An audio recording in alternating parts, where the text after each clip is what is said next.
Namaste. Good morning, good afternoon, good evening, wherever you may be across the planet, around the world. My name is Gregg Prescott from in5d.com, in5d.net, and Zentasia.com. And tonight I'm doing a one-on-one chat with my friend, astrologer Jim Dellicolli. Hi, Jim. Greg, it's been a while. How you doing? It has, and we have to explain a couple things here first. Number one, Jim can't figure out how to get his camera on here. That's why we're a little late. We're trying to figure out how to get a picture of Jim up here, so he'd have a live video going as well.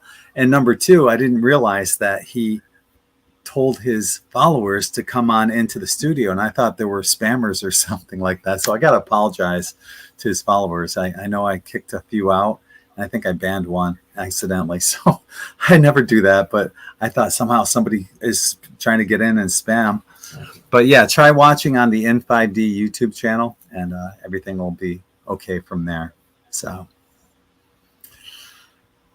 without further ado, let me do something else too before we get rolling here. All right. Hang on. And this is just for people who have been following N5D for a while. I think you'll totally understand what this is all about. So Blog Talk Radio.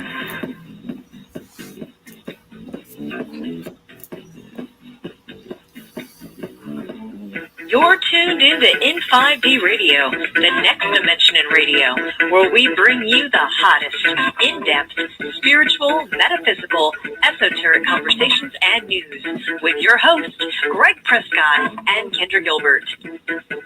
Get ready for spirit, body, and mind to expand in 3, 2, 1.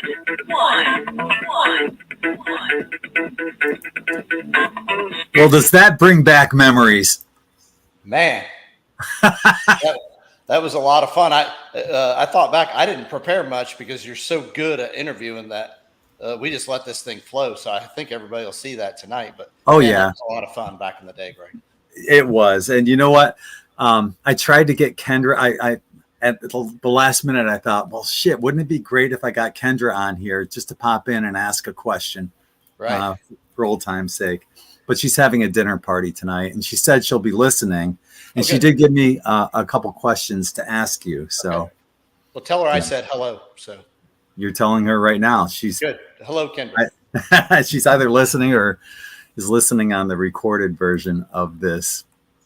Let me just start out. I don't think I ever asked you this. How did you initially get into astrology?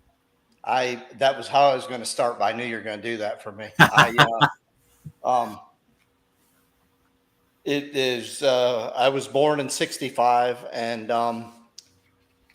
2001, I was looking at everything I had accomplished, and I wasn't happy anywhere. And I was married, of course, and I had created a decent company that was making money, and things were really starting to work. And I was so unhappy I couldn't believe it. So I went to an astrologer. It was in August of 2001, and she told me everything that my soul would tell myself, that voice inside. And it hit me so hard. I could not get her out of my head. And from that day on, Greg, astrology has been, it's not been the driving force, but it's been a very, very, very productive tool for how I operate and how I truly found myself. They say that those who don't learn from history are doomed to repeat it. And that's what astrology teaches us. It shows us the cycles of time, how history repeats itself, like what we were talking about in previous videos with the whole Pluto and Leo, or the Pluto generations, the Pluto and Capricorn. Now we're in Pluto and Aquarius. Yeah, we're officially in that age of Aquarius. And I'd like to talk to you about that transition.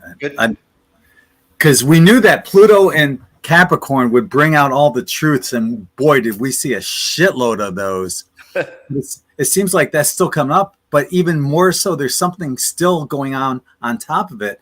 And I've mentioned this on my recent broadcast. There's this energy, and I call it the summer of love type energy, where this love energy is going on right now, despite all the crap that's going on in Gaza and everything. Anyway, I just threw a lot at you. You know, the transitioning of Pluto and Capricorn to Pluto and Aquarius, and all these energies. Why don't you touch on that stuff? Well, you hit, I think, the key to Pluto and its energy and its power, because really we're all just energetic beings, and we came and got stuck in this damn physical body here. And Pluto, it's interesting. You said love, and then we got the Gaza, we got war. Well, those are opposites. Pluto rules in extremes. Pluto doesn't rule the middle ground. Pluto rules white, black, light, dark, good, bad, evil,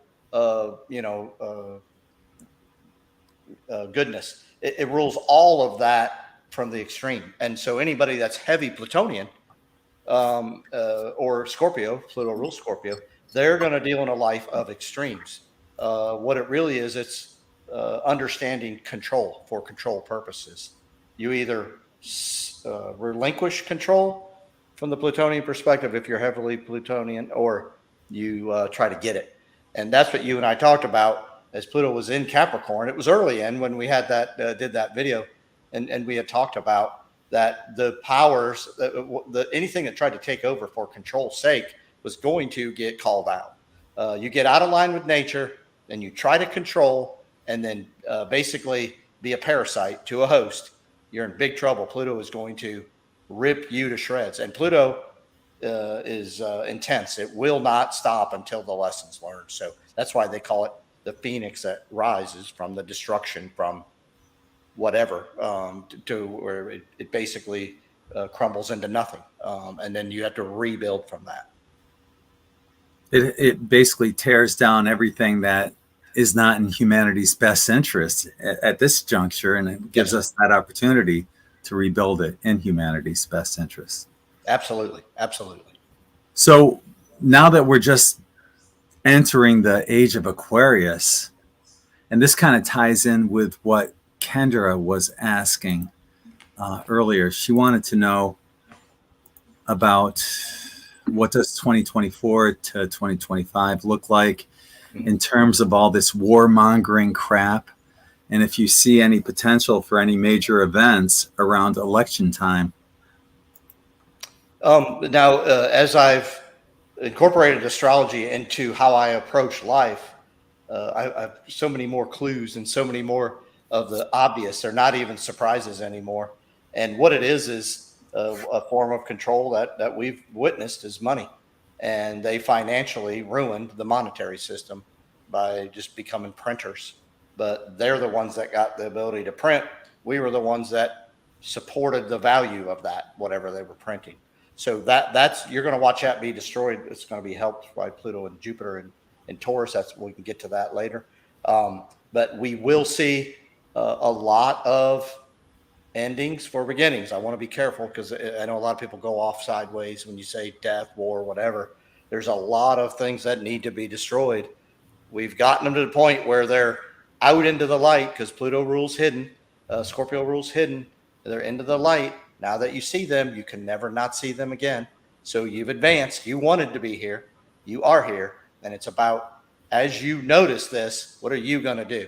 And really, Greg, you've done this for years like I have, because we had Pluto in Virgo, and we were not going to Pluto was not going to be just a fly-by-night, whatever. We were going to find the most detailed part of Pluto in its finest point. We were going to analyze the hell out of it, being Pluto and Virgo. And that's what we've done. So we've been doing the work, right? And it's in all facets. I just shot a video the other day on about how they've gone after us, whether it be money, whether it be food, whether it be control, health, whatever.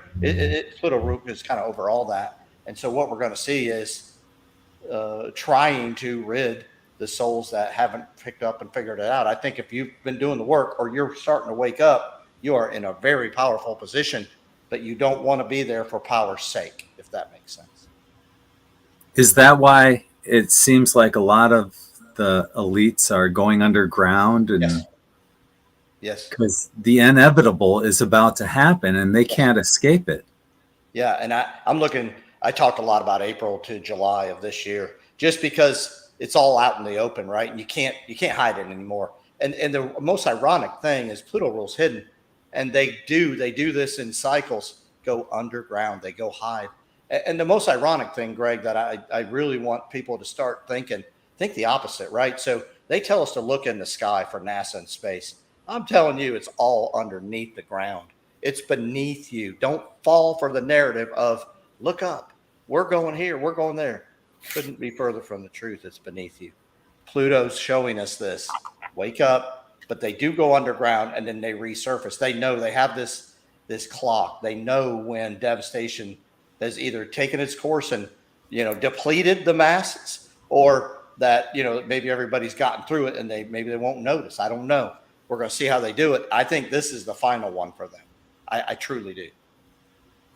Last night, Allie and I have a show on Rumble, live and uncensored. We don't have to tippy-toe around anything like we do here on YouTube.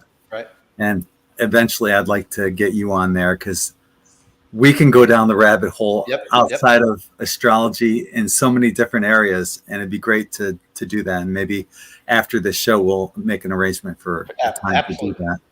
And I have a lot of people tell me I'm too cryptic. I'm like, no, I need you. You have to prove you want to work to get there. It's not me. I'm not in charge of it. But if you don't want to do the work and I keep giving you what to do, I become your karma. I'm not interested in it. Me and you talked about that in the past. Oh, yeah.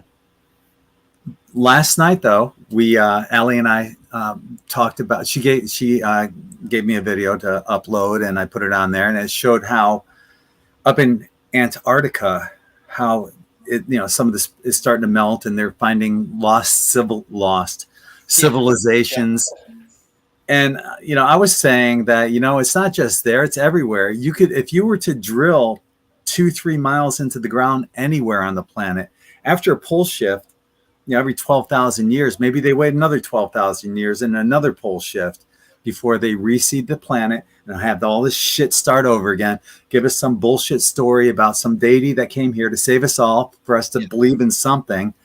That like the whole Jesus story is, and I don't want to offend anyone that's Christian, but there were at least 9 other deities before Jesus that were born to a virgin on December 25th, died on the cross, resurrected after 3 days, 12 disciples, same story over and over and over again. Well, is it possible that that same story is being regurgitated every time there's a reset? And are they preparing for that one right now? Yes, they are. And it's not thousands of years. We're all going to learn that. The town I grew up in, small town in Indiana, and they were going to change the main street downtown. So they were going to widen it, move sidewalks, whatever. And they started digging. And you know what they found, Greg? There was a town not that old, because there was barbershops. There were like dime stores, and it was just beneath the surface. Something happened, and it covered it. And they just came geographically same spot. They just built right on top of it. So it's not thousands of years, but it's hundreds, you'll see. Right. And so we're starting to get these little pieces that are putting this whole scenario together, that I can see and feel people going, that makes more sense. This is something that I can comprehend. This, the math adds up, and that's what we're getting to. In Illinois, there was this coin that they,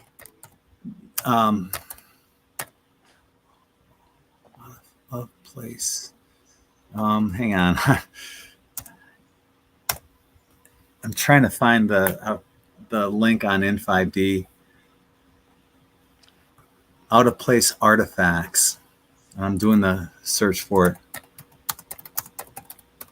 I'm going to throw a couple more things in there. I don't think I could have been more excited for the advanced generations coming after us. We were Pluto Virgo, and then it just followed in line: Libra, then Scorpio, Sagittarius, Capricorn, and now Aquarius, right? And so each one was going to provide us in the future a huge information that they had that they're going to bring to us to help us find the truth. That's where we're at now. So I'm so excited for these children born, well, from Sagittarius on, and what they're bringing us. And they already are, right? They're mid-teens now, Sagittarius to mid-20s. And from that to Capricorn to Aquarius and then to Pisces, they are going to be magical. They will. We just must find everything out we can and pass it to them, because they are going to take this and fix this. I think they will actually write this. So I hope so. Yeah. It seems like there's a serious dumbing down of the educational system. And as you know, most of the things that they learn in school is hot air and bullshit anyway. Mm-hmm. This is what I was going to show you, though. In Illinois, a well bit brought up a 200,000-year-old bronze coin from a depth of 114 feet just outside of Chillicothe, Illinois. According to the Illinois Geological Survey, the deposits containing the coin are between 200,000 and 400,000 years old. And this is the coin. And it was made out of, did you say brass? Bronze. Or no, yeah, bronze coin. Yeah. Wow. So how many times have we been there and done this crap over with money, fiat currency, and probably interest on that bullshit too?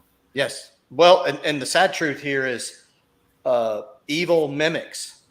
Evil doesn't provide its own life force. It has to take so they use our life force and they mimic our individuality.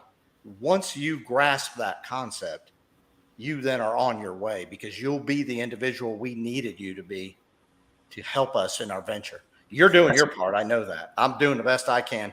And man, I'm finding people everywhere that are finally just thinking and acting on their own. That's what they say about archons. Okay. They can imitate, but they can't create. Yep. Yeah. They can perfect maybe, right, what we've done, but they don't know where we can go. They don't know our potential. That will never happen.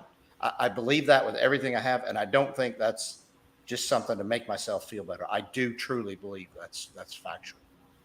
See, some of the bullshit that I question, like in the Bible, I was talking about this the other day. In Genesis 1:26, it says, "Let us make man in our own image, after our own likeness." This is Genesis, the first chapter of the Bible. So and Jordan Maxwell brought this up. Who is us and our? Yes. And according to Jordan, he said that it's the El-ohim. Yep. El means God. Ohim is plural. The plural. Let the gods, let us, the gods that create the demigods, create man in our own. And people are praying to these demigods that put us here to be their slaves, basically. Absolutely. Crazy. Anyway, I was wondering though, so if Adam and Eve were the first people on the planet, where do the cavemen come in? Right. Well, I said something to somebody the other day. I said, why do they call it an Adam's apple? Right? That's a good question. Yeah. What do you think? Why do you think it is? Well, I don't really have an answer, but we talk about Adam and Eve and the apple. Who ate the apple? The men have the Adam's apple, and it sticks out. Yeah. Who ate it? I'm not real sure, but it just made me like, wait a minute, stop for just a moment. I thought it was Eve that ate the apple. It was. That's what I'm saying. And yeah. So were we lied to again? I don't know. I'm not sure, but it's like they tell you, but they spend more time telling you the lie to get you to believe the lie. And then when they tell you the truth, you're not even looking at it, right? So you're not even looking at it. And all the contradictions that are in the Bible, they'll say one thing and then contradict themselves 180 degrees around. Yes. Crazy. And this eclipse that just happened, I wasn't too worried about anything happening at that moment. What my thing was something hidden went on, right? And some things were set in motion. But what we're going to see between now, I really think this full moon in Scorpio, which is the 24th, is going to be big all the way through July. So you'll see this thing just come apart and to get destroyed. But it wasn't going to be at the eclipse because they told everybody to look, and I try not to do that because then I got karma, right? I try to be careful. And I'm just like, They want you to look right, and left is where you should be. And I try to explain it that way. Allie and I do global predictions every Tuesday night, and the 5 weeks leading up to the solar eclipse, we were asked about the eclipse. And in the meanwhile, there were all these fear mongers that were putting out this bullshit out there, and I called them all out. Nice. And that's what we have to do. That's our job at this point. Fear should not be anywhere. That's right. No. And I called them out, but every time when Allie and I did a reading and looked into, and we did it every week, because who knows, when you read the tarot, the cards will change. So it's funny, the moon pops up on there. Oh, nice. Anyway, so we checked it out, and every time it was the same thing. No, there's not any fear-mongering event that's going to happen. But, is it possible that something was going on? I got the Hanged Man, which makes you look at things from a different angle. Yep. And that's when I said, is it possible that and I also got the Star card, which says there might have been help from the galactics. Mm-hmm. So I put it out there, and I said, is it possible that it's bringing in this new energy and that there's something else going on in the background? That's why they're putting out this fear disinfo bullshit. Yep. I'm right there with you on that. Yeah. It just pissed me off that people will put crap like that out there. And that's pretty much why when this love energy, that I call it, has started coming in, and it's a tangible energy of love that so many people, I've put it out there a number of times in 5D on various videos, and so many people have attested to that. They're feeling it as well. It's a tangible feeling that you can feel all the way up into the crown chakra. Is there an astrological reason why people are feeling that? I think that the human spirit will never be destroyed, and that when it gets backed into a corner, the greatest of the human spirit comes out. And I think that's what you're seeing. In the end, love's the only thing that mattered. That's all that mattered ever. And we got away from it. We got away from it and said things matter. Status matters, right? But in the end, when you, I watch my daughters with my grandchildren, they just love those kids. And it is so amazing to watch that, and that will take and provide anything you need. It's just that you're the one that has to overcome all this other BS that we've been fed. So I see in the waiting room, I see Kendra's there, but she's not able to connect her device either. Good. Now I don't feel so bad. Oh man. Hopefully, if she does, I'll bring her in. Absolutely. Yeah. Kendra, it says that your devices aren't connected, which means you need to either connect your microphone or camera before we can add you to the stream. But okay, let's move on. I was curious about that and that love energy and what we can expect here in the near future. But I was also wondering, how do current planetary positions and transits influence the collective consciousness and mass consciousness? Yeah. Neptune's in its own sign, Pisces. So Pisces rules the 12th house in astrology. It rules karma, self-imprisonment, and it's the highest sense of love possible. Saturn is there as well. I think these two together couldn't have been more magical, in that Saturn teaches you the physical plane lessons. Neptune doesn't care about the physical plane. Neptune teaches you the energetic fields, right? That I call them non-physical, but obviously energy has substance, right? And so with those two there, I think we're fighting and we're learning and we're advancing, we're maturing in that we understand not just love, but why, the power of it. And we're also trying to figure out why we got off course, what got us off course, what's not love, right? So you're dealing in extremes. Again, Pluto and Aquarius is doing that.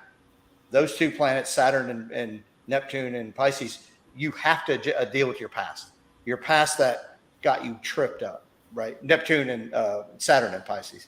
And so I love what everybody's doing that's working on it, because they're realizing that, man, this is a huge advancement. And really what I'm looking at, and this is for me, if nobody takes this or, and does anything with it, I'm looking at, I don't think I'm going to go to the light when I pass on. And my choices are there. I'm going to be more focused. I'm not going to let the first thing that comes by and grabs my awareness and be drawn to it. I might end up at the light, but I'm not running there right away. I've assessed who I am. I have more, I'm more in the center. I'm going to weigh my options, so to speak, and come to a mastery of this, not letting somebody guide me or lead me where I'm the led to slaughter, so to speak. I'm not going to do that to that level. I just won't fall for the first thing. And I think that's what I see a lot of people doing. They're realizing where they had their shortcomings in this life. And I think astrology is screaming at us that, man, you are developing rapidly at a soul level, to where I think you can get to the end, the final, where you have your own, you are a universe. And I think we are anyway. So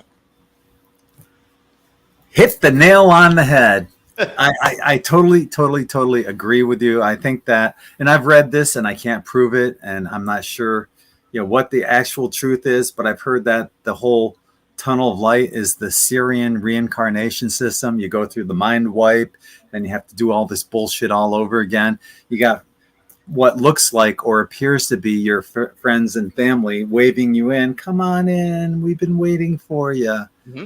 And that's the allure that draws you in. Yep. Well, and then think of the birth canal. Yeah. Well, yeah, right? The tunnel of light. Yeah. Absolutely. You and your head, and so you have your mom and dad waiting for you. Well, I think y'all both picked each other for lessons.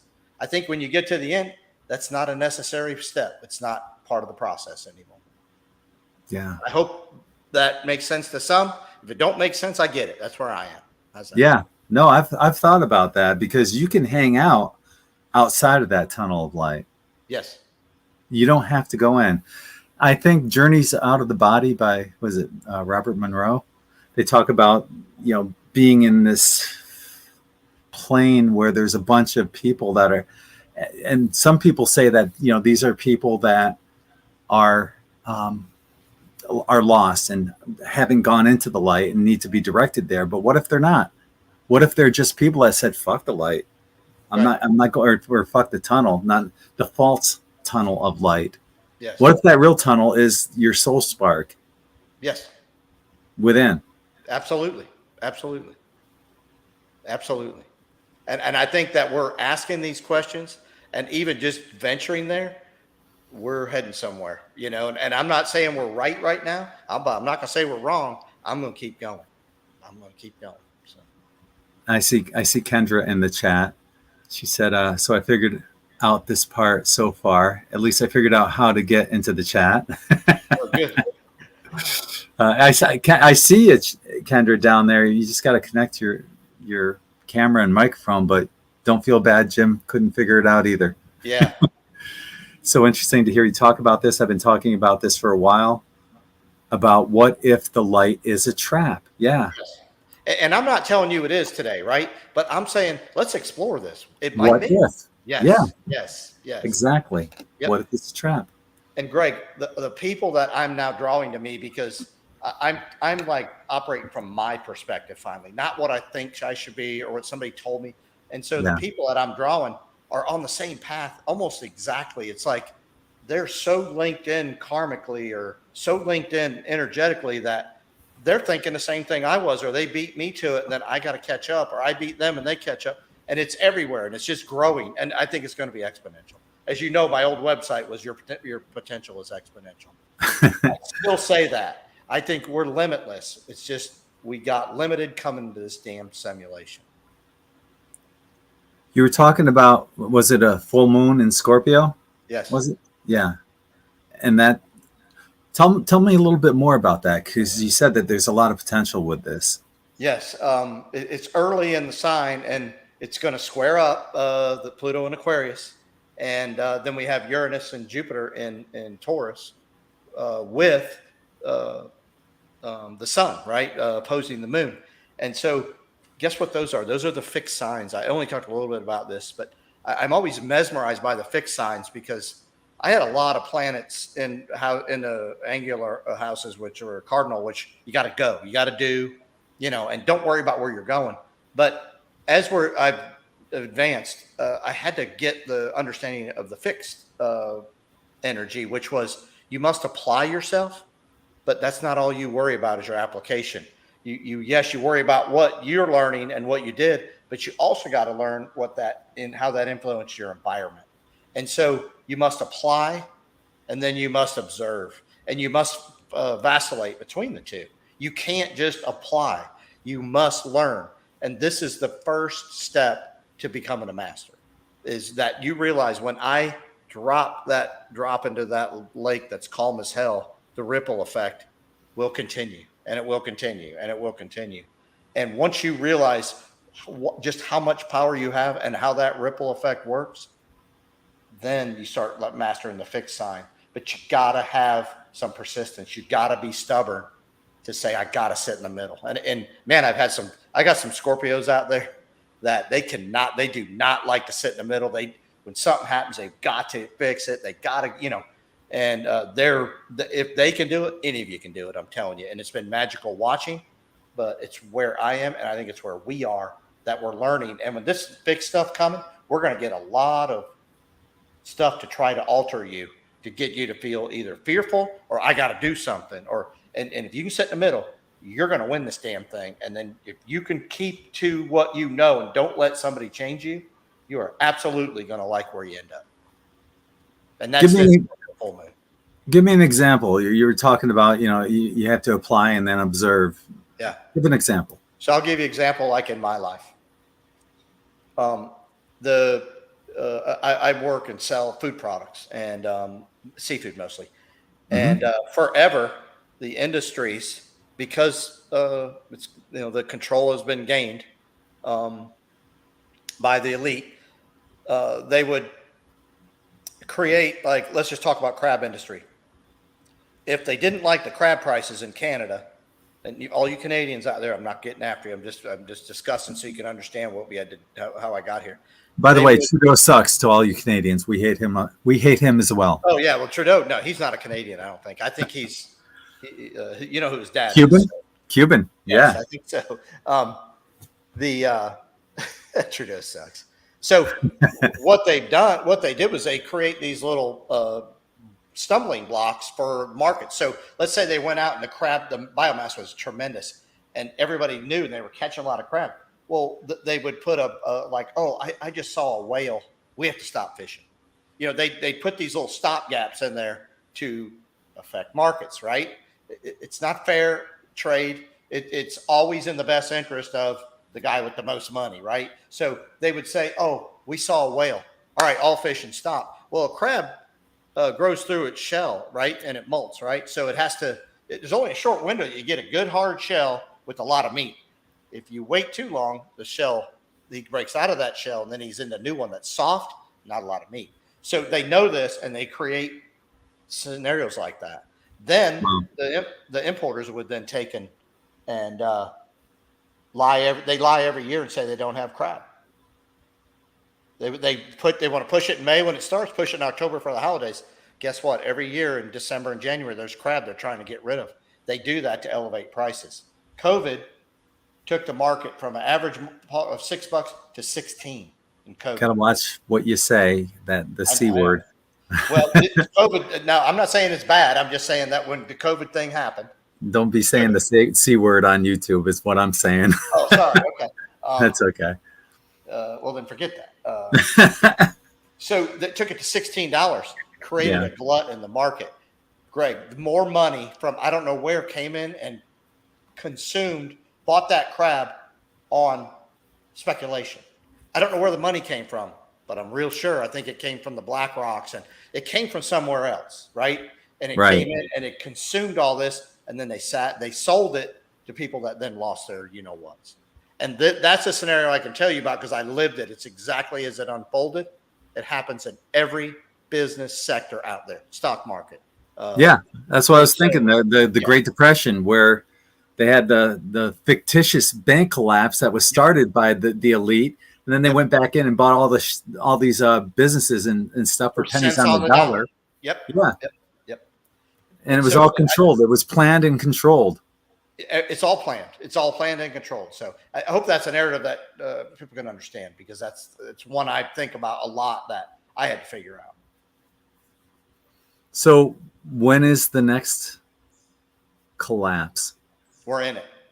But here's the thing: when you're in the collapse, you don't know it, right? Because you're in it, and the narratives every day are, "We're fine," and they say this, and "We're fine," and they say that. And well, we had the ship hit the bridge there in Maryland. That caused way more problems than you'll ever know.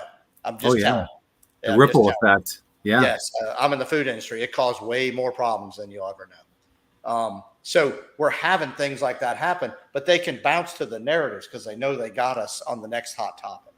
So what I'm telling people to do is don't fall for the hot topic. Don't become an expert of headlines. Don't do that. Why do I have that commercial popping through my head? Hot pockets, hot topics. Oh, Lord. Oh, shit. What about cryptocurrencies? Yeah. Yay, nay? What's going on with them? I want to be careful because I was watching guys and I had my shirt, my Cliff High shirt. I don't know if you know him. Oh, yeah. Yeah, I have it. I had my Cliff High shirt, so I was hoping to be on, but it's okay. He talked about Bitcoin, and I couldn't, it was in the $5, $10, $20, $25 when he talked about it. I just couldn't pull the trigger. That's all I'm going to say. Yeah. So I own crypto. I'll say that. Okay. Yep. I think that's a good idea. What do you think? I kind of bought some baby Doge. Okay. And before Elon Musk or?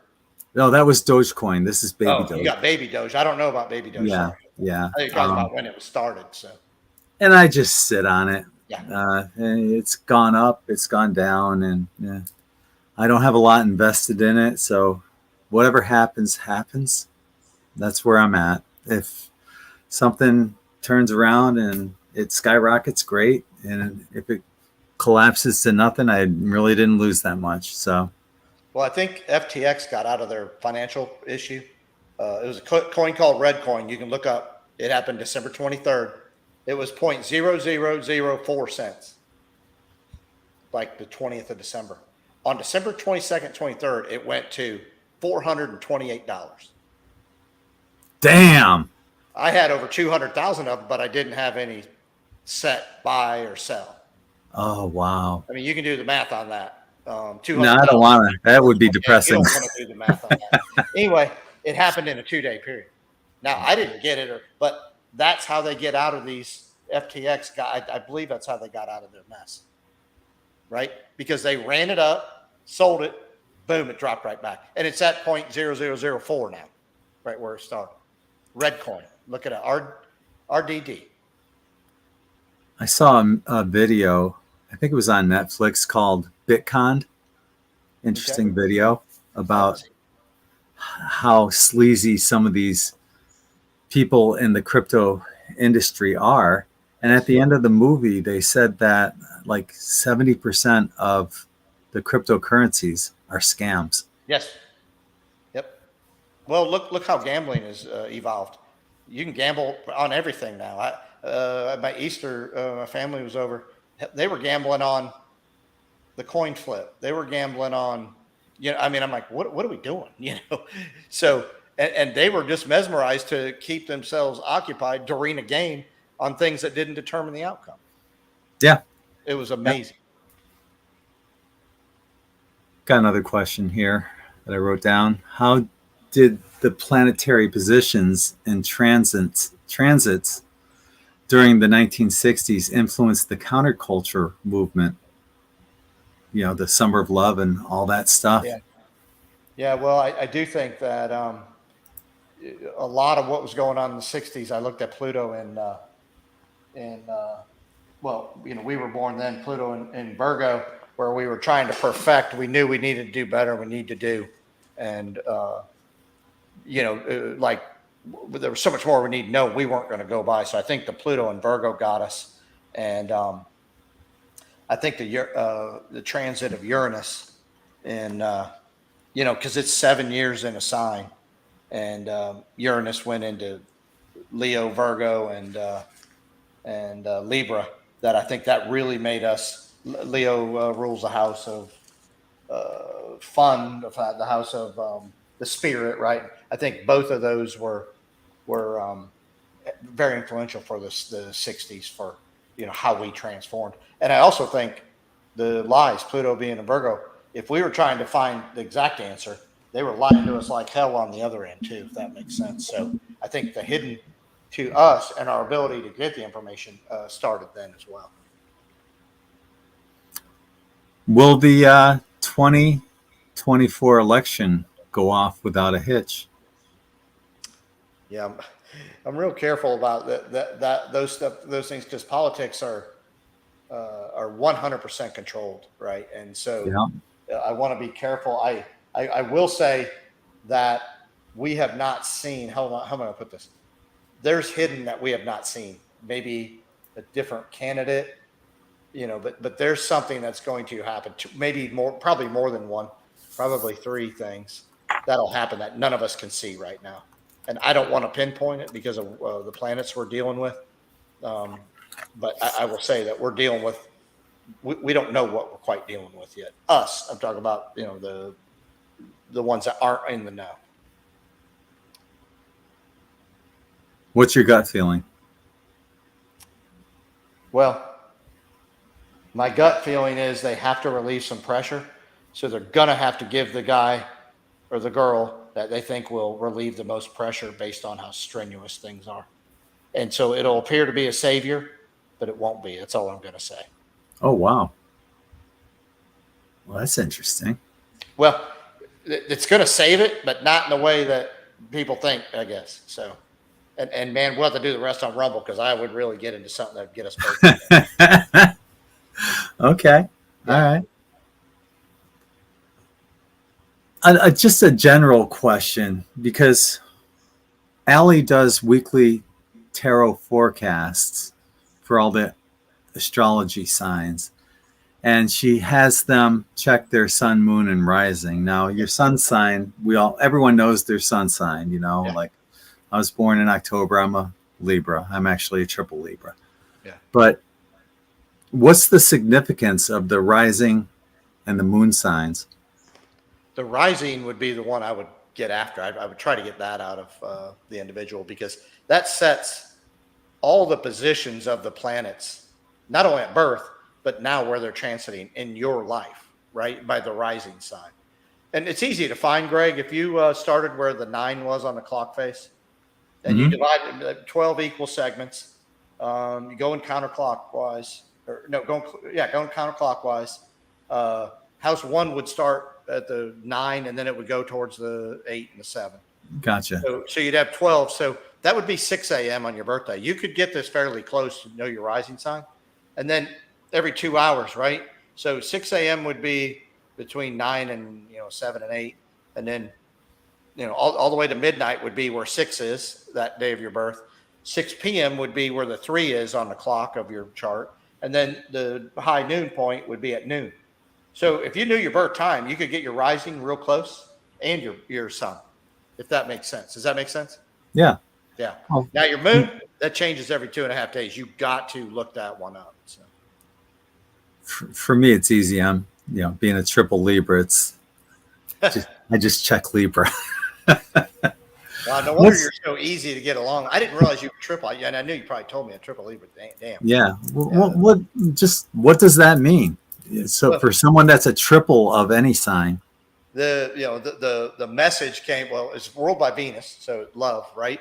And then it's about the self and the not self. Do you surrender and you give your power to them, or do you try to wield your power, and then do you feel bad and have to give? So you're constantly balancing an action that you take, an action they take. What does that mean?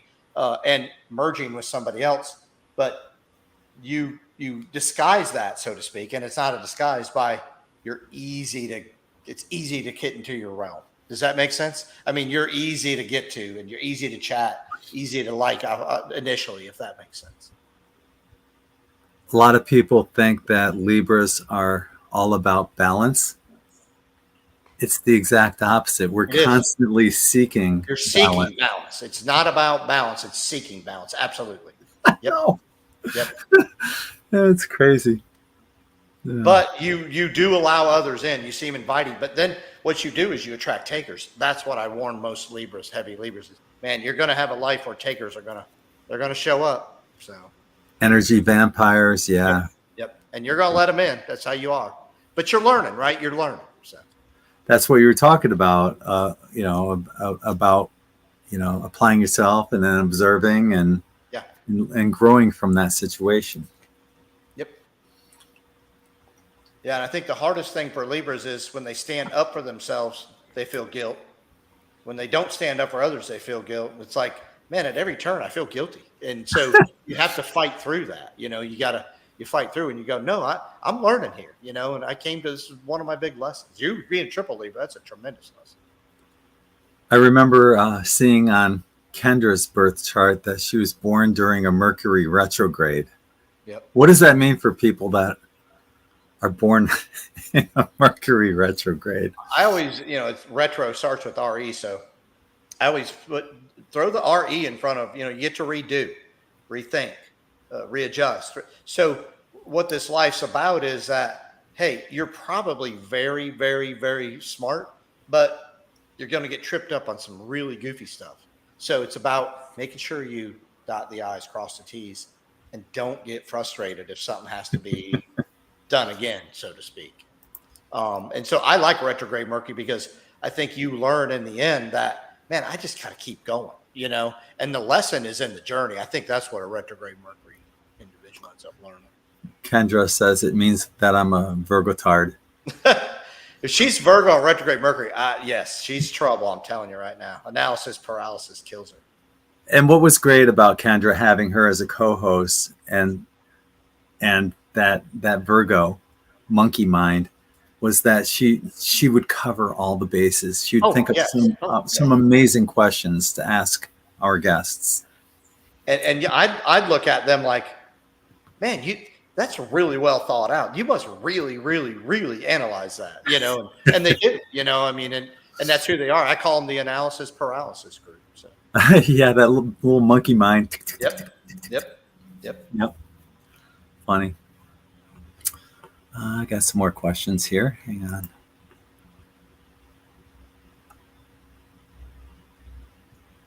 What about the difference of houses in someone's birth chart? How do they influence different areas of our life? Well, I try to do. I try to cover all bases when I did teach this for a few years, and it was a lot of fun. What I try to do is put it in as many scenarios that they can be listening, but they can feel, right? And so if I can give them something visual as I'm talking, I think that it does double the work that'll help them as they learn. So house 1 through 3, anything in there, sign, planet, springtime. What do you do in the spring, right? House 4 through 6, summer. What's summer? What are you supposed to do in the summer? House 7 through 9, fall. What do you do in the fall time? House 10 through 12, winter. What's the necessary task in winter? And so if you could take that and grasp the seasons and you go, I put, like for me, I have Saturn in the first house. That's in springtime. Well, Saturn says you got to lay a plan. You got to work the plan. You got to stick with it. You can't, you got to do your part. Well, but it's in the first house and it's in the very first cardinal sign. So cardinal ruled house. So that's about just getting started. Yeah, but I threw Saturn in there. Well, guess what, buddy? It'll be very burdensome for you to start things, if that makes sense. You have to get through the burden of Saturn, the delays, the restrictions, you want to put it off because you got it in the first house. You got to step and go, no, I got to jump on this. The good thing about that is I think you have a master's approach looking at it with Saturn there, but it's just to begin is like every ounce of energy you got sometimes. So you're starting things, and then you get kicked in your ass and shot down, and you pick yourself back up again, and it's hard to move forward. Yes. And then, and if you have stuff in the cardinal, like 1, 4, 7, and 10, those are cardinal houses, you don't need to know how it ends. You just need to get the damn thing started, right? And that's where a lot of people struggle, because they get it started and they're like, well, I don't know I don't know where it needs to go. And you don't need to. You get it out there, and somebody else will get it to where it needs to go. You just start it. But people don't get that, you know. Same way if you have a lot of planets in house 1, 2, and 3, springtime, you plant the damn seed, right? Get your ass out there and plant the seeds. Let's go. Explain the difference between the different astrologies. You know, you have Vedic and you have Western, and, you know, some people say that Ophiuchus should be included, which would totally fuck everything up. Yeah. And I guess I have a lot of really old books. I had an astrologer here in Charlotte that was an older lady. She was in her 70s. And she called me and she said, look, I've been following you.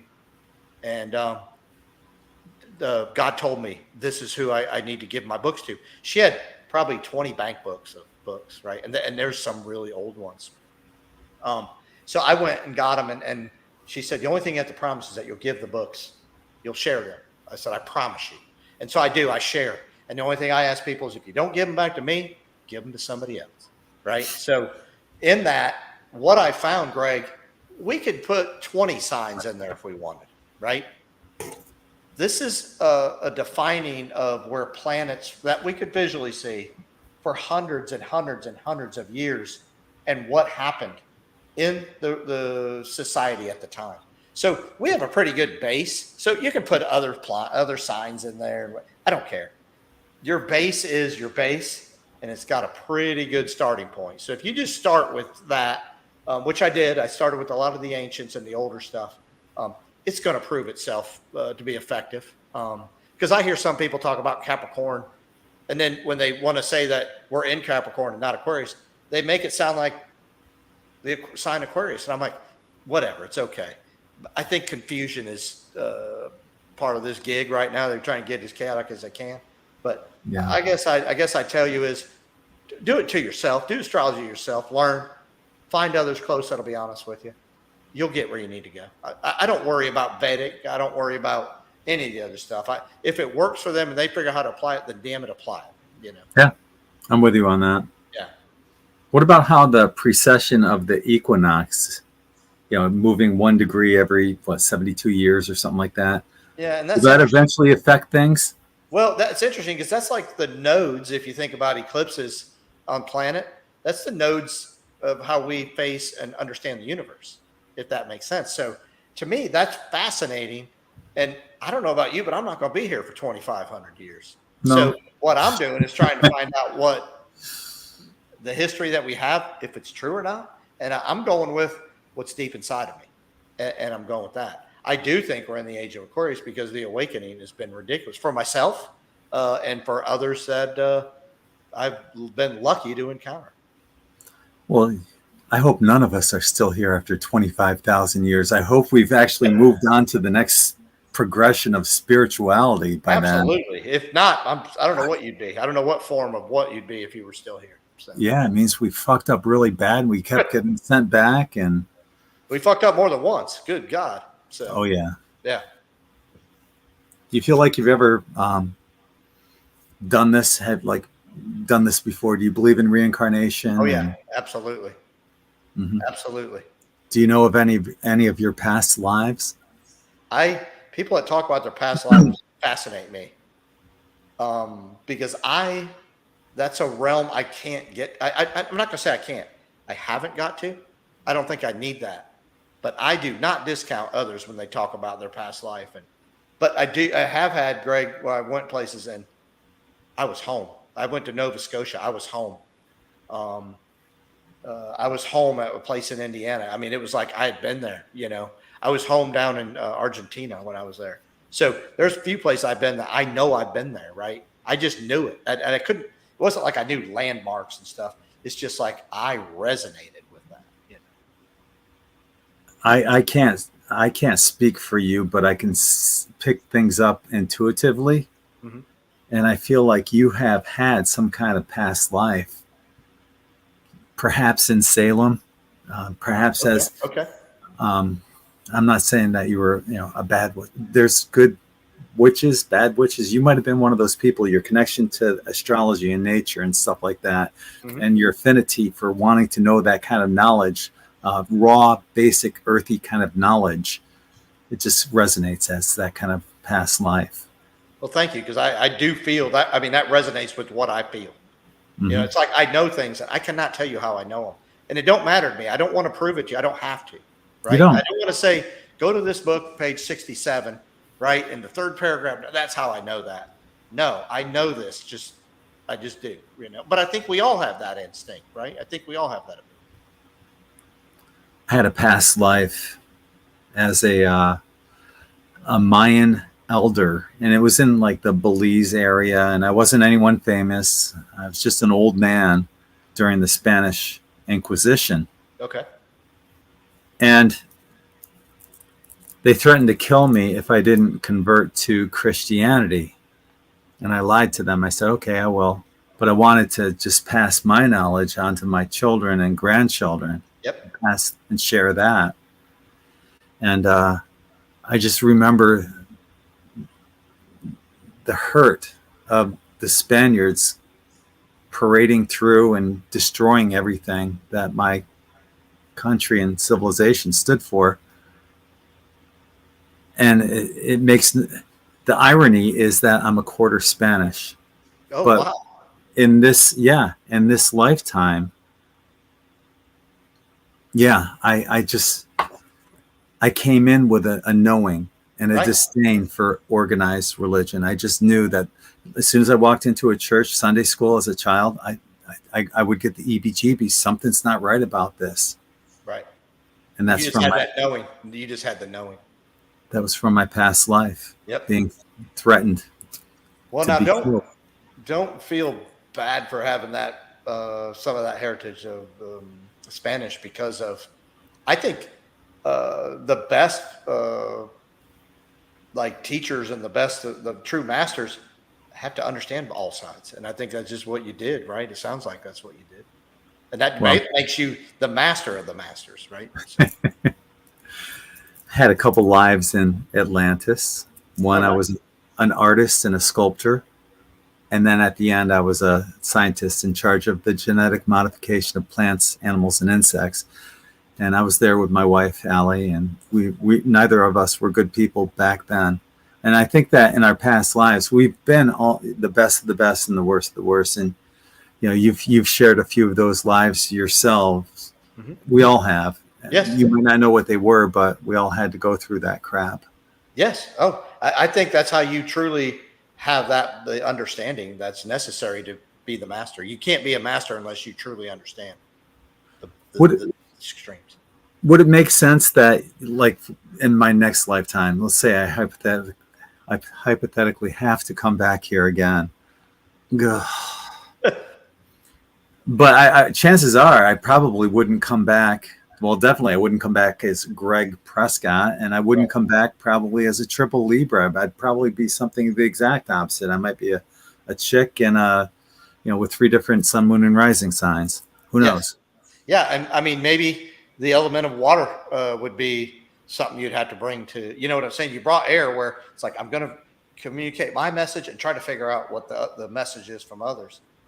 Maybe it would be water you'd have to do. I don't know. And maybe you could be a female, but I always find it fascinating how I've been really fascinated on the female perspective.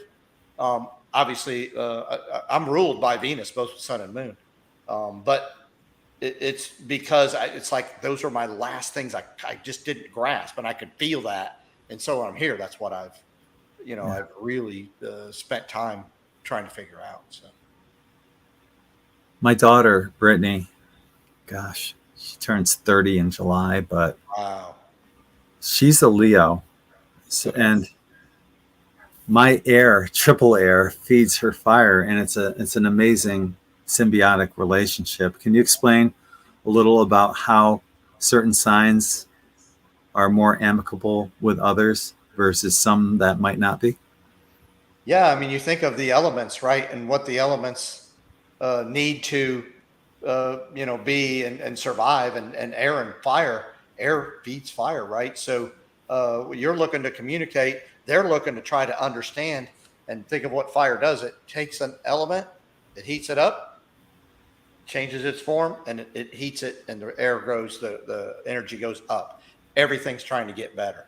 You're trying to get better from a communicative standpoint. So you two together are like, I mean, that's just like that's like a hand in a glove. I've been fascinated, and I've spent time lately on water, because if you think about water, it breaks things down to the finest particles. If you don't figure or know or understand the complicated form, it'll break it down enough for you to start figuring out in its simplest form, and to then piece it back together. So water's been fascinating to me, and I've started to really figure it out. Earth needs water to survive, right? So they work very well here on the physical plane. Water will break it down, water will nurture it, water to help those together. But you go fire and water, you're in big trouble, right? Because it'll take and steam, right? You dump water on a fire and it's going to turn to steam. That's a quick result that can be explosive, right? So you want to be careful. And then air. I always talk about air. You can't see it. That's the detriment to it, right? It's if we had a field of hay and it was a fescue that had gone to seed. If the breeze came across, you'd see each one bend, touch. So the air would get them all to communicate and touch each other, but you can't see it physically. That's a problem here on Earth, right? They want physical proof, and the air signs don't necessarily provide that, if that makes sense. So. My wife, Allie, is a Pisces water sign. Okay. And she has a Libra rising and a Sag moon. And wow. We both share the Libra rising part. Right. And the way I see it with air and water sign needs the air. H2O is part air. So it is. It's a good combination. It's a good mixture. Well, and I like that you're both Libras because you're on the same cycle. Saturn's in the same house for you that you're dealing with transiting as it is for her. So it's kind of like in your path, you're kind of on the same journey. You're really close. Well, she was born in, I think, was it 1971, 72? So she's still part of our Pluto and Virgo group as well. Yep. Yeah. Well, I probably have 8 or 10 people that all have the same rising sign I do, that I've slowly, got to know. So it's kind of interesting. Or if not the same, they're only off by a hair, right? And so they're on the same level or plane that we are, as we're all trying to evolve. So, with the Aquarius rising. So. One of the more fascinating conversations I've had in all the time I've been hosting shows was that when we covered the Pluto generations, and we started out, I think, with Pluto and Cancer, maybe. I think we started in Cancer, yeah, and we worked our way all the way to like Sagittarius, Capricorn. I don't remember. I think we got to Capricorn. That was an amazing show. I had so much fun doing that. I did too, and I ended up downloading that segment. But what I have always wanted to do was to put visuals to it as well and re-upload that. It was a fascinating topic. Yes. I've always said that my favorite generation is the Pluto and Leo generation, the ones that came before us, because they lit the path. They held the torch. They were doing things and holding the ground and holding space for us. While, like for myself, I was playing in hard rock bands in the 80s. Yep. And spirituality was the last thing that was on my mind, but they were still there holding space. And they, do. You think of Leo, and that is the spirit at its finest. And you're right, man. They, at all costs, they said, no, I found a purpose and I am living. I am going to live with all capital letters. They were fascinating. Absolutely. In this genre, that would be people like Dolores Cannon, Barbara Marciniak, Masaru Emoto, John Major Jenkins, Terrence McKenna. Yes. So many people of that age. Both of my sisters. My oldest sister's only 3 years older than me. My next oldest is only 2, but they're both Pluto and Leo. Yep. Yeah, crazy. And they were heroes. I mean, a lot of those were true heroes, I think, Yeah, Yep. the trailblazers. Yes. They paved the way for the rest of us. And I don't think many of us would be doing what we're doing, at least not in the capacity or in the volume of what we're doing, if it wasn't for all of them. That's a fact. That is just an absolute fact. Yep. Well, Jim, we've been on for I don't want to keep you here any longer, but it always goes by quickly with you. It's always been a pleasure. Is there any way that you can tell the people about how to contact you and, give your information out to everyone? Yeah, you can go to my YouTube channel, probably the best at this point, because I got off all the other Facebook and all that stuff. I'm not on Instagram or anything, but I have plenty of people that I read. I'm very busy. I will take people that resonate with me. So if I am that for you, that's the ones I want, because I think they're going to meet me halfway. So Panther Jim 1995 is the YouTube channel. And you can IM me on any of the videos I have there. I do have an email address. It's sfdastjim@gmail.com. You can email me there as well. I already put a link. If you're watching on Facebook, it's right above this video. If you're watching on YouTube, it's below in the more info section for Jim's channel. So click on that, subscribe to his channel, and stay tuned for our next chat that we'll have here. Jim and I, hopefully we can do this maybe once a month or something like that. Would you be up? Yeah, that's great, man. I would love it too, because there's always so many things going on. Things are changing, and I always like getting your opinion. Yeah, no, I appreciate that. And a bunch of people that were following me said, "Oh, are you prepared?" I said, "I don't prepare for Gregg. We're in the universe's energy, and we just let it flow, and that's what we did tonight." So people, truly, we didn't prepare for nothing. I didn't. So I was just like writing down little notes as we were going along. That's it. Yep. That's it. Yeah. So not necessary. You're fascinating, and you've done a hell of a job of finding yourself, so we can enjoy it. So thank you. Appreciate you, brother. Same here, brother. So stay tuned. I'll let you guys all know about when our next show will be, and maybe we'll in the meanwhile, besides next month, maybe sometime between then, Jim and I will talk after the show. We can do a live and uncensored show. Love it. Talk about stuff like that. Good. So that'll end it for tonight, one-on-one with Gregg Prescott, with my guest Jim Dellicolli, astrologer. And check him out on YouTube. Links, like I said, are above or below, depending on if you're on Facebook or YouTube. So until the next time, on behalf of Jim and myself, we're sending you all infinite love and light from our hearts to yours. Take care, everyone. Take care.